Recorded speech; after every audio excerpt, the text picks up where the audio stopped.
My name is Andy, and this is the most magical podcast on earth. When I'm not on holiday at Walt Disney World, I'm planning a holiday to Disney. And when I'm not planning a holiday to Disney, I'm talking about Disney with other UK fans like me who make the trip to Orlando and the House of the Mouse. So if you too go crazy for Daisy, then this is the podcast for you. Or maybe you're the Disney novice, just thinking about or currently planning your first ever trip to Walt Disney World, and currently your planning is more Tragic Kingdom than Magic Kingdom.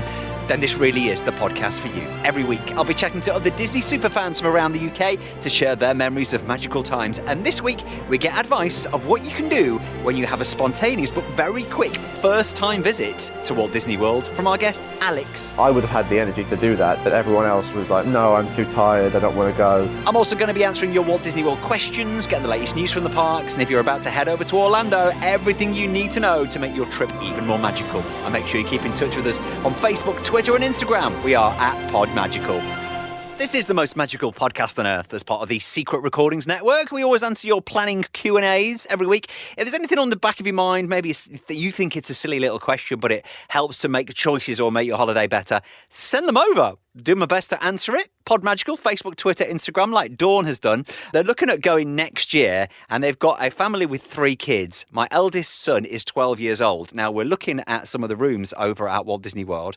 They say they sleep 5, but is the 5th sleeper big enough for a teenager? These are the ones, so you'll get like 2 queen-size beds, so like 2 massive double beds, and then there'll be like a pull-down bed.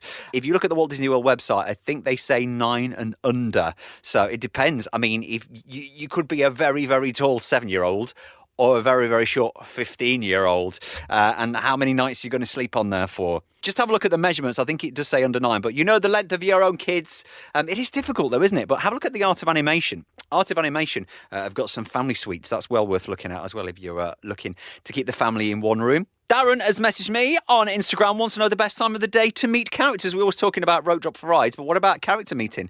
Again, rope drop is a really good time to go and meet the characters. In fact, last time I went to Magic Kingdom, they open at 9. The park opened at 9. Rope drop was at 9. But if you want to go and meet Donald and Daisy and Goofy and Minnie over in the Big Top, that meet and greet only started at 9:30. So I got there just before at 9:25. And something quite magical happens. So rather than you queuing outside and then they just open the doors and let you in, 9:30 on the dot, there was kind of like hammering on the door. The doors flew open and the characters came out to greet you and let you inside, which is just a wonderful thing. So that's well worth doing. But yeah, if you want to meet characters, rope drop again, like you would do for rides, is a great time. Unless, of course, you want to do a character buffet. Always good as well. And if you've got little kids and getting up and down to a buffet and trying to time it so you can get up to get food before the characters come over, always look out for the ones that say that serve food family style, because when it's served family style, the food comes to you. So breakfast at Ahana, if you want to meet Stitch and Mickey and Pluto, that's served family style. And Garden Grill over at Epcot with Chip and Dale and Mickey and Pluto, the food comes to you. So if you've got little kids, you'd have to keep getting up and down to the buffet and trying to time it with characters coming and going. But there you go. I've gone off on a tangent now. But yeah, the best thing to do if you want to meet characters, rope drop, or as soon as they open, or maybe do a character buffet.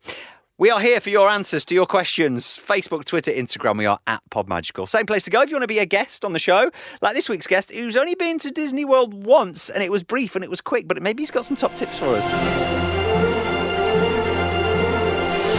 So Alex, tell me about the time that you went to Disney World. What did you love about it? Really, I've only been a few times actually. I went as a child, but recently I went last year, and when I went to Magic Kingdom, I really liked seeing the whole Main Street USA and the castle. But I preferred seeing Animal Kingdom actually, because I went down and saw the tree. Oh, the Tree of Life. Yeah. And then I think we went through Asia or whatever, and then we went to Expedition Everest first, which was absolutely amazing. I think there is something about the theming of Animal Kingdom, isn't there? I think with it being the most recent one over in Florida, I think it's just that little bit more immersive. Yeah, I mean, I would have loved to see Hollywood Studios and all that, because I'm definitely more into, films, and with Galaxy's Edge opening, that would have been really good to see. But out of the 2 parks that we managed to do in the time, I definitely preferred Animal Kingdom, yeah. So it was a bit of a flying visit last time you went then? Yeah, because we went to see family in New Jersey, actually, and then flew over to Florida. All right. How near is Walt Disney World to New Jersey? It's like a 2-hour flight from Newark Airport. Okay, so it's not that far then if you consider from the UK over to Orlando. But the flight was really cramped because they overbooked and I had to like squish and I'm, around 6 foot, so it wasn't very comfortable. So do your family in New Jersey, do they go to Walt Disney World quite a lot? Well, we have family that work there, so someone works there and then they got us like park hopper passes. And Okay. So we would have been able to, go to more than one park in a day. I would have had the energy to do that, but everyone else was like, no, I'm too tired, I don't want to go. So sadly, we missed out on seeing the park. So it was a bit of a whistle-stop tour. Do you know what I would have done, Alex? I would have said, okay, you go back, I'll go on my own. I'll go on my own. I got mine. I have actually done the 4 parks in one day challenge. And yeah, it is quite exhausting. Exhausting. I'd imagine so. Luckily, with Walt Disney World, there's all the transport methods, so monorail and all that. And actually, we did manage to do the monorail. It was very, very busy, but on the night of Magic Kingdom, we managed to do the monorail, just the last thing. It was so busy. So would you say you got 2 days? We had 4 days overall in Florida, right, and then 2 days in the actual parks. So when it comes down to planning that then, when you know that some people go for 2 weeks and it's still not enough, when you're going for 2 days, how did you plan that? Well, I knew about the big rides, so I knew, Space Mountain, Expedition Everest, and sadly we didn't do Splash Mountain because when we were there at Magic Kingdom, we didn't have that much time and it was quite rainy as well. So we did Space Mountain and we managed to get the fast pass for that, and then we came out, it was like a 3-hour queue. So Space Mountain, I did really like that, but you have to remember to get all your fast passes and all that done. I didn't sort any of that out. I kind of just followed everyone else, and my sister was planning all the fast passes with our little cards. But yeah, I'd say definitely get your fast passes booked. And if you're booking a longer trip, so like 2-3 weeks, get your fast passes booked for like dinner reservations and rides as early as you can, really. What's your favourite attraction, shall we call it? What's your favourite attraction?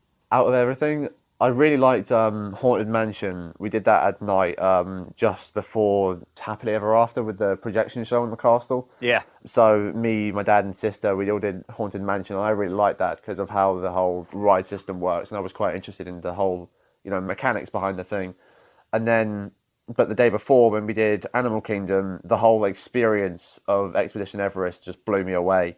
I know that, the Yeti doesn't work anymore, but it's the most expensive roller coaster in the world. And I found that fascinating. The whole giant themed indoor coaster part, and then there's the rest outside, and all the station and music was amazing. So are you a bit of a roller coaster geek then, would you say? Yeah, I'm definitely more of a coaster enthusiast. I've already said my favourite coaster there was definitely Expedition Everest, because it's a more rounded experience rather than just you get on the coaster, you get off it, have a good time. But I'd say Disney aren't very big on coasters now, are they? They're not, which is kind of part of the charm. A lot of people ask me, say, well, why should I go to Walt Disney World when I don't like roller coasters? Well, there's more to Walt Disney World than coasters, and the coasters they have got, it's a theme about it. So maybe there's more of those in the pipeline. Another coaster themed to, I don't know, maybe one of the older Disney films, like the animated classics, that would go down quite well. Well, we're getting a new Mary Poppins attraction that was announced at D23, but they haven't really said anything about that. I have a funny feeling it could be a walkthrough attraction. Yeah, I think I've heard of that. In a way that they've done at Star Wars Galaxy's Edge over at Hollywood Studios, some of the attractions there,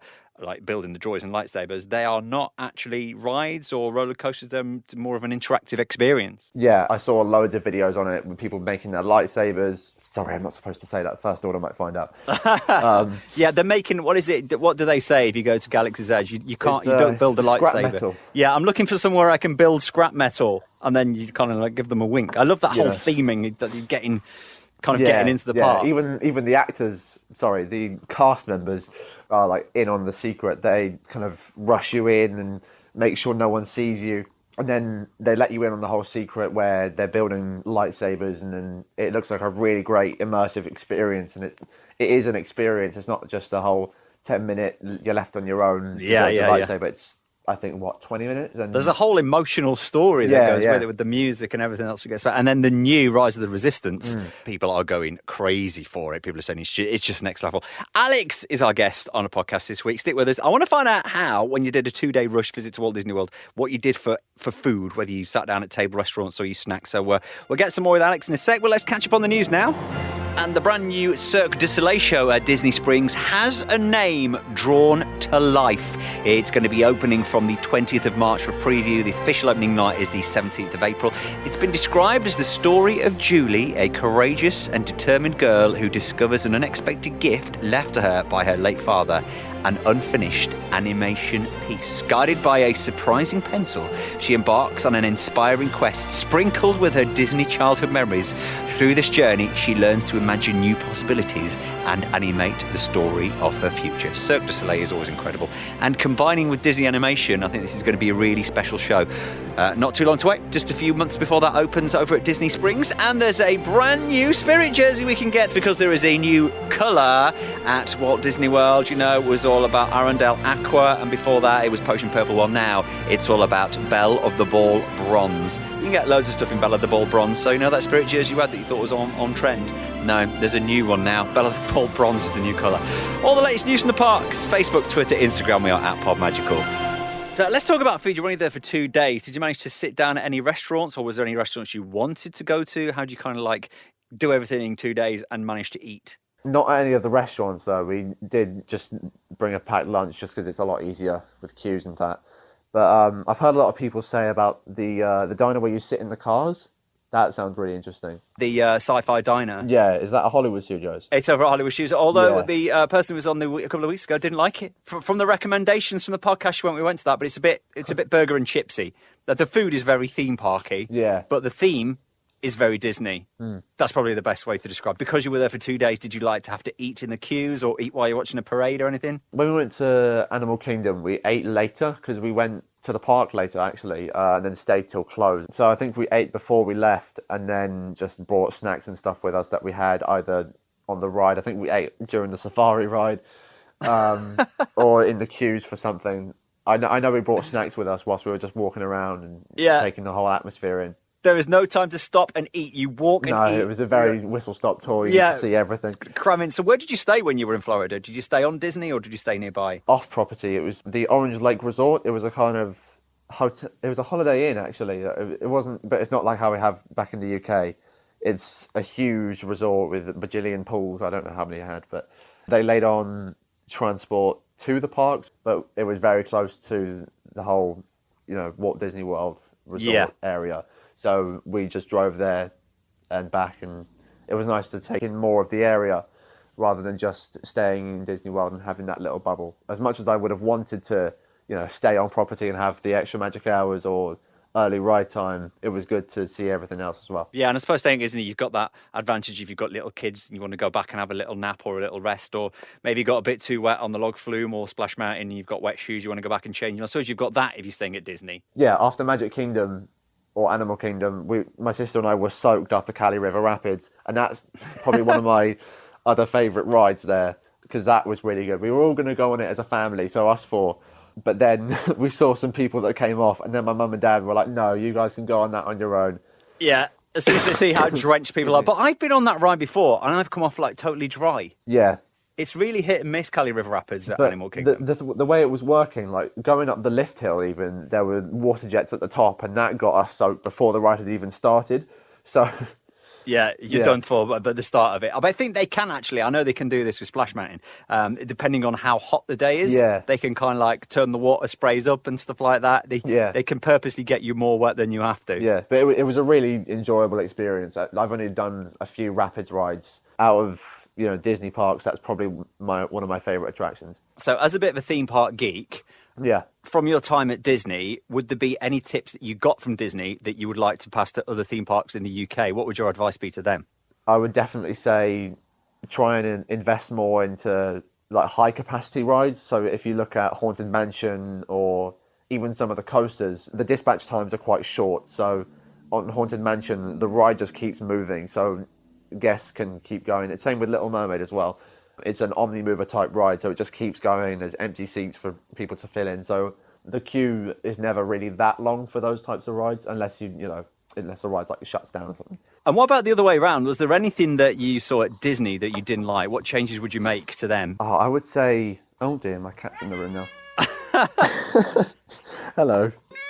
We've got a live cat on the podcast. This is a first. I don't really know, because Disney's so perfect, There you go. And the cat totally The cat agrees likes as well. it. Next trip to Disney then, Alex. What would your plans be? What are your plans? Oh, I'd probably stay at one of the Disney property resorts as well. The All-Star Musical movies, I've heard a lot about those. At least 2 weeks there. And I've heard a lot about Be Our Guest. Yeah, so I'd want to get a reservation there and then get as many rides as I can do on all the coasters, get my credit count up. Really, I just do everything that Disney has to offer, see everything, take my time with everything rather than rushing around like I did last time. Yeah, your dream trip would be longer than 2 days. Yeah, definitely. Yeah, for sure. Maybe look at some of the other Disney parks. I know there's Tokyo and Hong Kong as well. Yeah. But that's even Shanghai. further. So, Alex, lovely talking to you. Thank you very much for Hopefully having me on. that your next trip to Walt Disney World is longer than 2 days. yeah, hope so. Maybe 3. We'll push it. We'll do 3. Maybe 2.5. Yeah, and if it is 1 day, 4 parks in 1 day, there's your challenge. Let's go. There's your challenge. All right, Alex, for now, have a magical day. Thank you very much. You too. If you'd like to join me as a podcast guest one week, get in touch.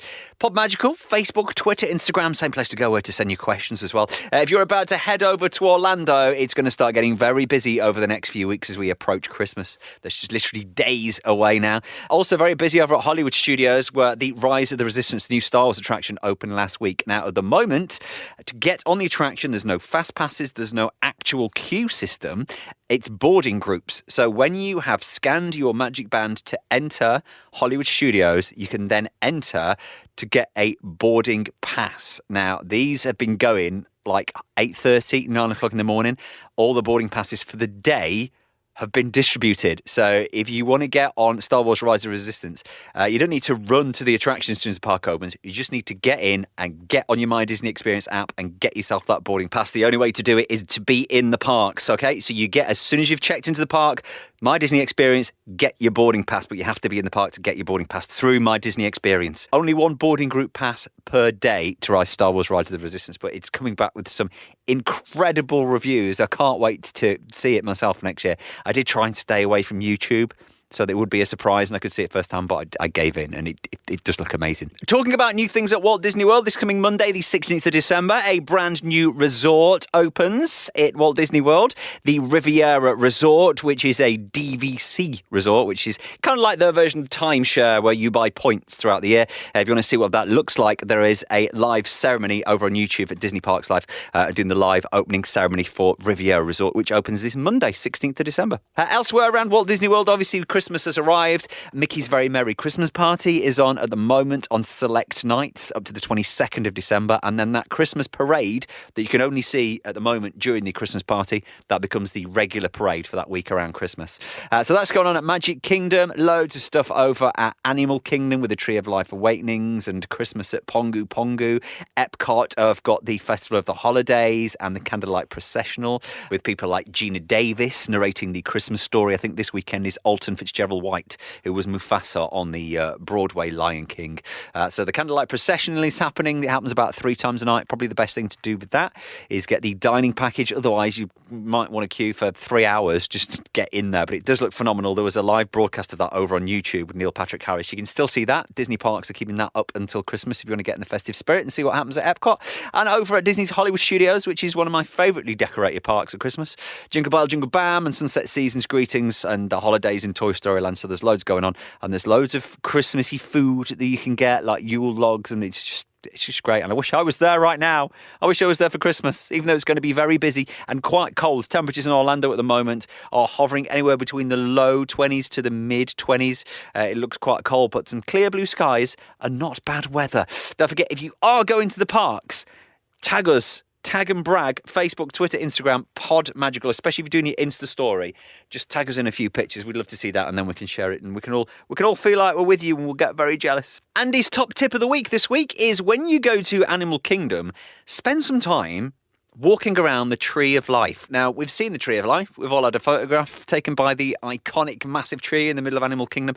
But have you spent time just walking around it, walking around the roots and looking at the actual tree itself? You can walk all the way around it. I know most of it is in the queue for the Bugs Life 3D film, but there are 350 animals all carved into the bark of the tree. It's it's spectacular when you get up close, especially if you've got little ones and you can try and spot all the animals.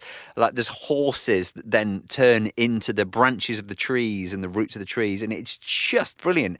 So much detail goes in. The Imagineering that went into that is phenomenal, and I think it goes unappreciated sometimes. It wasn't until recently when I properly investigated and spent a good hour just taking photographs and looking at the actual animals that are carved into the Tree of Life. So that's my top tip of the week this week, is spend a little time going and having a look around the Tree of Life. If you've got any tips of your own, do let me know. We can share them. Podmagical, Facebook, Twitter, Instagram. Don't forget to subscribe to the podcast as well. Yes, we have a regular podcast every Friday, but there might be another one dropping this week. So don't miss it. You need to hit that subscribe button. And if you're listening on Apple Podcasts, if you could hit that review button, leave us a nice review, leave us 5 stars, that'd be brilliant. That just helps people find us a little bit more. So thank you very much if you have done that. And until next time, please stand clear of the doors.